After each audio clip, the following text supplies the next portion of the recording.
Bonjour, je suis heureuse de vous accueillir pour notre prochaine table ronde qui s'intitule donc Comment consolider les filières industrielles en France et dans nos territoires. Donc je serai dans cette table ronde accompagnée en visioconférence par deux entreprises justement des territoires. Donc au moment de rentrer dans cette crise, après des années de baisse de la valeur ajoutée industrielle dans notre pays, une lueur d'espoir était remontée. On ouvrait plus de sites en France. Depuis 3 ans, on a même regagné de l'emploi industriel. Et aujourd'hui, on est donc un petit peu à la croisée des chemins avec cet élan qui semble un peu coupé, mais également des fondamentaux qui sont en train d'émerger. Donc pour m'accompagner, je serai avec Emmanuel Vasnex, qui est le dirigeant de l'entreprise LSDH, la laiterie de Saint-Denis-de-l'Hôtel, qui est dans le Loiret avec nous en ce moment. Et Laure Catoire-Boissé, qui est la dirigeante de Catoire Semi, qui est une entreprise d'outillage industriel. Donc peut-être pour commencer, on va le faire un peu en ping-pong, puisque vous êtes à distance, je suis seule à Paris, mais vous êtes bien dans les territoires, vous le prouvez. Je vous demanderai peut-être de présenter en 2 minutes votre entreprise et de nous dire un petit peu comment vous passez cette crise, sachant que vous êtes dans des secteurs très différents, qu'on sait que l'agroalimentaire souffre moins, mais qu'elle était quand même sur un terrain de déflation depuis quelques années. Que dans l'outillage, il y a une crise dans l'aéronautique qui peut vous toucher aussi. Donc expliquez-nous comment vous passez un petit peu cette période. Peut-être on va commencer par Monsieur Vasnex. Très bien. Bonjour à tous. La laiterie Saint-Denis-de-l'Hôtel est une entreprise qui emploie 2000 personnes en France au travers de 8 sites de production. C'est une entreprise ancienne puisque nous avons 2000 salariés. Nous avons 110 ans d'existence et nous exerçons sur les marchés du lait de consommation, les marchés des jus de fruits, les marchés des boissons végétales et également toute une activité sur la partie salade. Donc, comme vous l'avez dit, c'est vrai que l'agroalimentaire est à la fois un métier assez résilient, puisque les consommateurs consommeront toujours, même s'ils ne consommeront pas au même endroit, au même moment, de la même façon.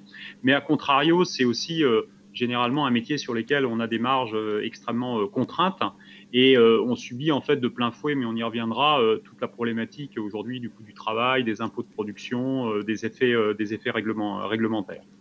Nous sommes ce qu'on appelle une ETI, donc une entreprise de taille intermédiaire, avec des valeurs très très fortes. Ces valeurs sont sur la passion, l'ambition et l'humanité, et puis des partis pris assez arrêtés, comme par exemple celui d'être très proche du monde agricole, un monde qui est en grande souffrance actuellement, pas que l'élevage, donc on a aussi des grosses difficultés et qui touchent beaucoup la souveraineté alimentaire. Et puis également très proche des territoires, puisque on revendique effectivement le fait que ces entreprises ETI sont vraiment des entreprises qui peuvent parler du territoire, qui sont implantées sur les territoires, qui les développent. Et nous, on partage effectivement l'idée qu'on ne va pas mettre toutes les personnes dans les villes et toutes les gens toutes les usines le long de l'autoroute A6 ou A10, qu'il faut effectivement répartir ça. C'est le terroir de notre pays, c'est la diversité au travers de ce que l'on peut faire. Alors, comment on vit cette crise? Je dirais qu'on la vit de différentes manières. La première, c'est que on a assisté dans un premier temps à un espèce de coup de fusil qui était lié au confinement, des appels de production complètement incroyables sur des produits basiques comme le lait, la crème, les jus de fruits, les boissons végétales, qui étaient très en lien avec les modes de consommation qu'on peut retrouver à la maison, donc au départ. Ensuite, on a plutôt une période compliquée. Voilà, on a fait beaucoup de gâteaux, tout à fait. On a fait beaucoup de gâteaux, de desserts. Ensuite, une période compliquée qui a été plutôt une période sociale où il a fallu rassurer en fait finalement les collaborateurs d'entreprise. C'est vrai qu'aujourd'hui, c'est facile de dire finalement il s'est dans nos usines pas passé grand-chose, mais au 15 avril, c'était quand même très compliqué de faire venir travailler les gens et de les rassurer. Puis ensuite, on a une période normale d'activité et le plus compliqué, c'est en fait ce qu'on vit depuis maintenant le déconfinement, où beaucoup d'incertitudes avec ceux qui étaient restés et qui voyaient revenir les gens qui étaient en télétravail, inversement ceux du télétravail qui étaient… Donc ça crée, je dirais, une ambiance très bizarre, très anxiogène, très difficile à vivre sur un plan social, beaucoup d'accompagnement psychologique à avoir au niveau des gens, et qui demande beaucoup d'investissement au niveau des équipes, particulièrement d'encadrement. Et je pense que c'est ça le vrai défi, cette espèce de privation de liberté où on nous a un petit peu amené à un rôle de boulot dodo, peine beaucoup les gens, et on voit que quand il n'y a rien à l'extérieur à faire d'autre, c'est assez compliqué. Voilà. Mais sur un plan économique, on est plutôt une entreprise en bonne santé. On n'a pas fait appel aux différents plans qui nous ont été proposés par l'État. Et l'État a été très généreux, très peu au télétravail, très peu au chômage partiel. Donc voilà, donc on va pas se plaindre, on est plutôt un peu privilégié dans cette crise actuelle. Donc l'Orcatoire, vous avez plutôt une PME dans un secteur assez différent. Expliquez-nous un peu ce que vous faites et comment vous avez été affecté. Alors effectivement, le point commun entre nos sociétés, c'est que ce sont des entreprises familiales. Et puis après, la comparaison va à peu près s'arrêter là. Nous sommes une équipe d'environ 80 personnes, avec un chiffre d'affaires qui tourne autour, l'année dernière, de 6 millions d'euros, qui était prévu pour faire plus. Et malheureusement, il y a eu un petit ennui technique, dirons-nous. Nous sommes implantés, par contre, comme LSDH, dans une zone rurale. Je pense qu'on ne peut pas faire plus rural que nous, puisqu'on est implanté entre la Vienne, l'Indre-et-Loire, et finalement, on est dans l'Indre, à Martizet. Et on agit effectivement principalement pour les domaines de l'aéronautique et de l'automobile. Ce qu'on propose à nos clients, que d'ailleurs je salue parce que je sais que certains sont intervenus sur votre antenne aujourd'hui et je sais que d'autres m'ont dit qu'ils nous écoutaient, donc je les salue. Ce sont donc des solutions complètes d'outillage de forge, de fonderie, de plasturgie, de tôlerie, et on va en fait de l'étape de co-conception jusqu'à la fin de cycle de vie du produit. Donc on a une envergure, une proposition de service qui est assez large. Et dans ces domaines, nous maîtrisons plusieurs procédés d'obtention, des plus conventionnels, je dirais, vraiment jusqu'aux plus innovants. Et par ailleurs, une part de notre activité est consacrée à l'usinage de pièces issues de ce type d'outillage. Et évidemment, c'est cette activité qui est le plus directement touchée aujourd'hui, compte tenu de la situation dans l'aéronautique. Donc en interne, vous avez dû réduire un petit peu la voilure. Comment ça se passe au niveau de la production ? Vous avez utilisé les outils du gouvernement de chômage partiel ? Oui, comment on vit tout ça ? Alors, il faut savoir qu'en début de cette crise, on démarre la crise avec un volume d'affaires qui est très important, qui est un encours d'affaires qu'on a acquis fin d'année 2019. Donc, au moment où la crise se profile, enfin démarre véritablement sur le plan sanitaire et le premier confinement, on a énormément de pièces à réaliser. Et ça, c'est plutôt une chance par rapport à certains confrères, avec des clients qui sont là et qui ne vont pas nous les retirer, qui vont nous inviter à les réaliser. Ils nous ont même aidés en anticipant un petit peu, en nous livrant les pièces avant. Donc la première chose qui se passe au moment où la crise démarre, c'est immédiatement, évidemment, d'abord la santé de nos collaborateurs et assurer la sécurité sanitaire sur notre site. On avait néanmoins de bonnes bases et on a pu implémenter, je dirais, assez facilement. Et parce que l'exigence, au-delà de cette contrainte et cette exigence sanitaire vis-à-vis de nos collaborateurs, c'était absolument de continuer à satisfaire les attentes de nos clients et vraiment d'être à leur côté. Alors, notre équipe est réputée pour son agilité et sa réactivité, et en l'occurrence, elle a eu l'occasion d'en faire de nouveau la démonstration. Voilà. Cette étape passée, effectivement, nous avons mis un point d'honneur à nous saisir de toutes les opportunités pour préparer l'après-crise. On a effectivement mobilisé un PGE, mais au regard de ce qui était possible, on a mobilisé un tout petit PGE. Et aujourd'hui, ce PGE n'est pas consommé.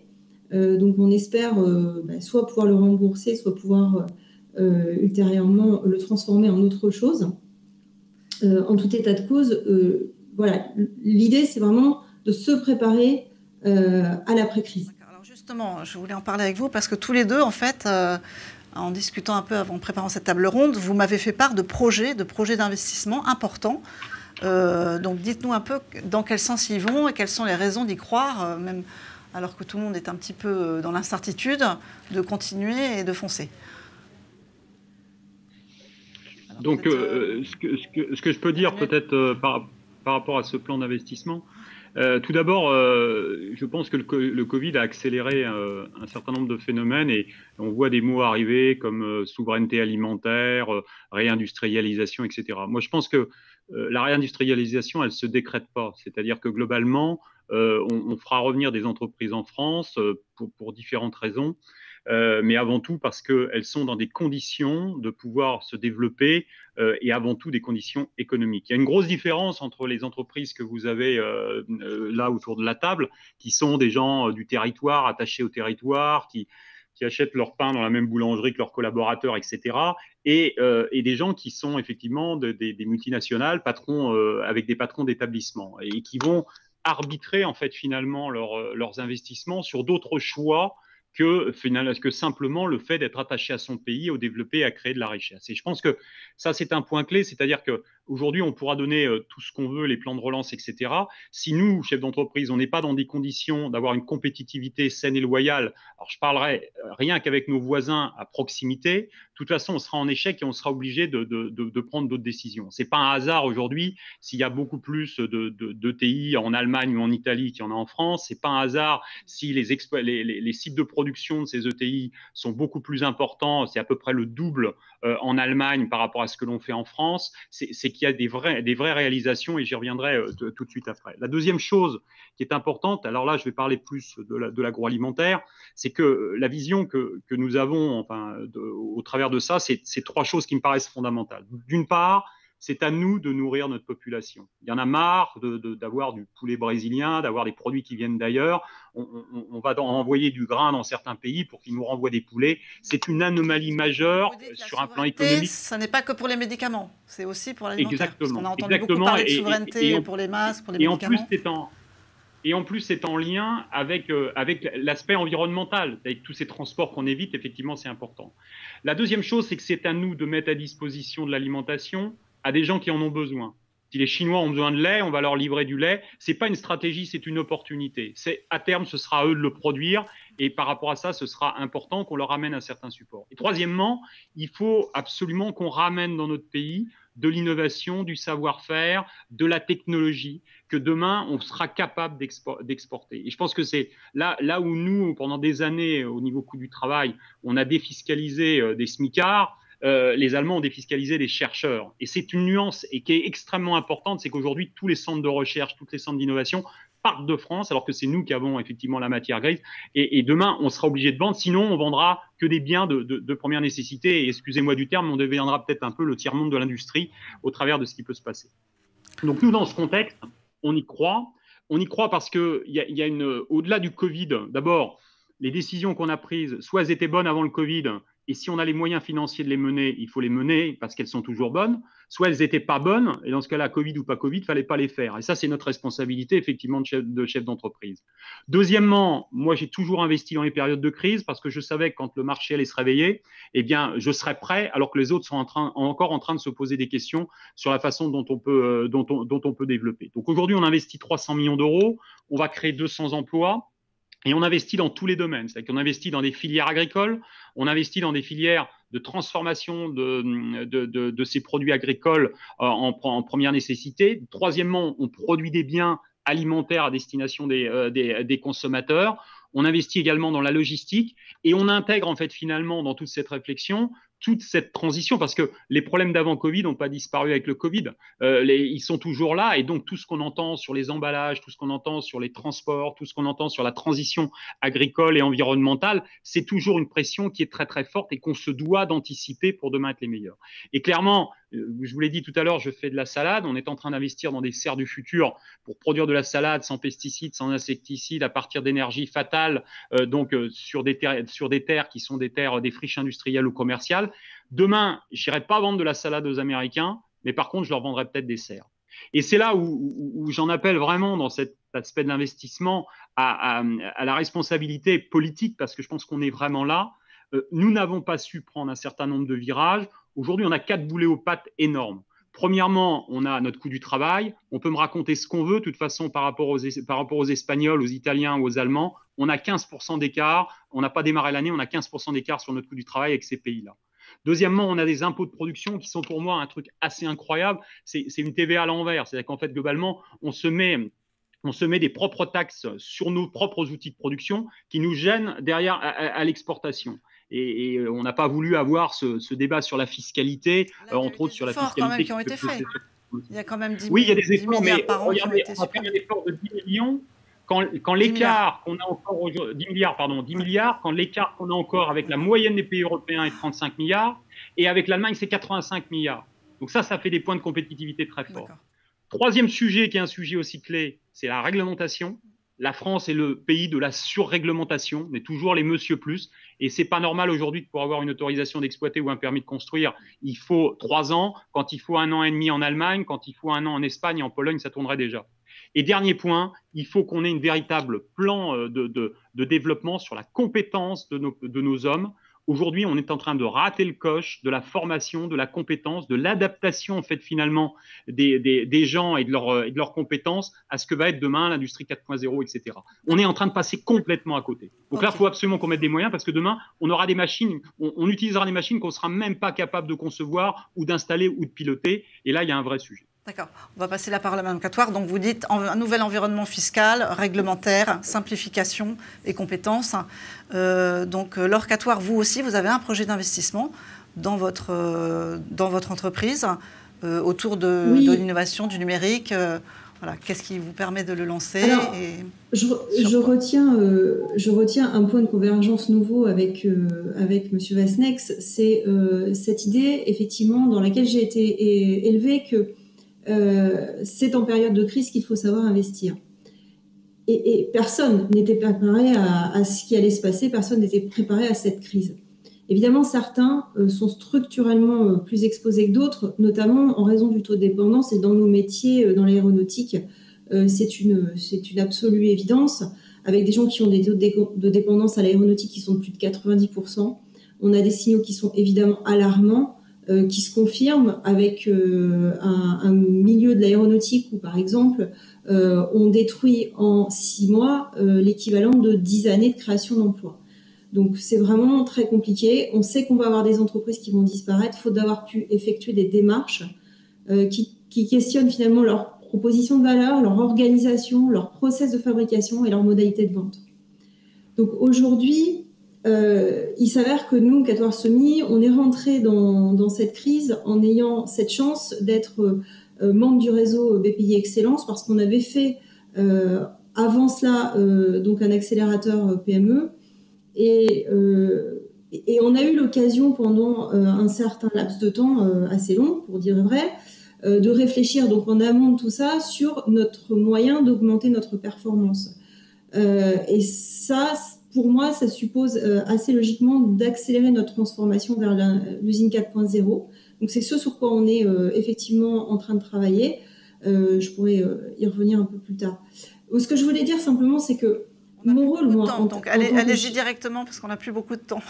On n'a plus que quelques minutes. Mon rôle en tant que chef d'entreprise, c'est finalement de donner un avenir à mes collaborateurs. Et j'estime que mon devoir, c'est d'y croire.